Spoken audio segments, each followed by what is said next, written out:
आते हैं टिफिन में। तो एक दिन उसने देखा छिपते, तो देख के आश्चर्यचकित हुआ कि ये जो व्यक्ति है जो रात में यहाँ पे रुकते हैं, पूरी रात लाइब्रेरी में अध्ययन करते हैं, पूरी रात लाइब्रेरी में पढ़ते हैं, आज के 100 साल पहले इस तरीके का व्यक्ति जहाँ पे लोग देश विदेश जानते भी नहीं थे, उस दौर में बाबा साहब अमेरिका में 2-2 डिग्री ली, 2-2 यूनिवर्सिटी में पढ़ा। ये उनकी क्षमता, उनकी प्रतिभा, उनकी जो लगन थी उसको दर्शाता है।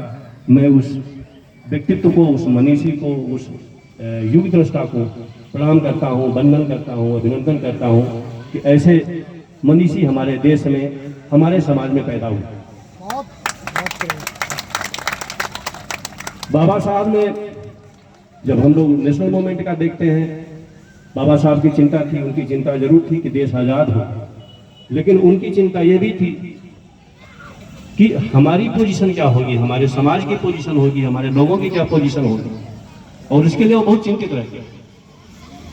और जब भी उनको मौका मिला, क्योंकि अपने दौर के सबसे ज्ञानी पुरुषों में थे, महात्मा पुरुषों में थे, पढ़ा था। छत्रपति साहू जी महाराज ने उनको 2-2 बार विदेश भेजा, पूरा खर्चा उठा।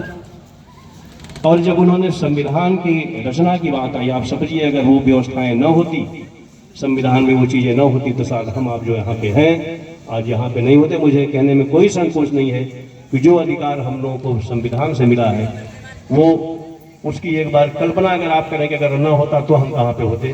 तो इसके लिए हम बाबा साहब को दिल से, बहुत बहुत दिल से आभार व्यक्त करते हैं कि आपने अपने जीवन के अमूल्य क्षणों को, अमूल्य सुख को, अपने परिवार के त्याग को, बच्चों के त्याग को, बच्चों के समय को आपने अपने लिए छोड़ा और समाज को उसके लिए दिया। उसमें आपका जो निहितार्थ था, अपने लिए कुछ भी नहीं था, समाज के लिए था। पूरा जीवन आपने संघर्ष किया।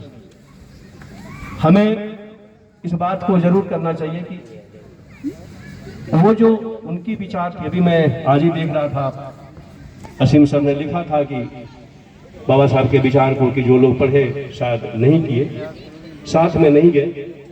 वो भी एक पीड़ा होती है कि जब आदमी पढ़ लेता है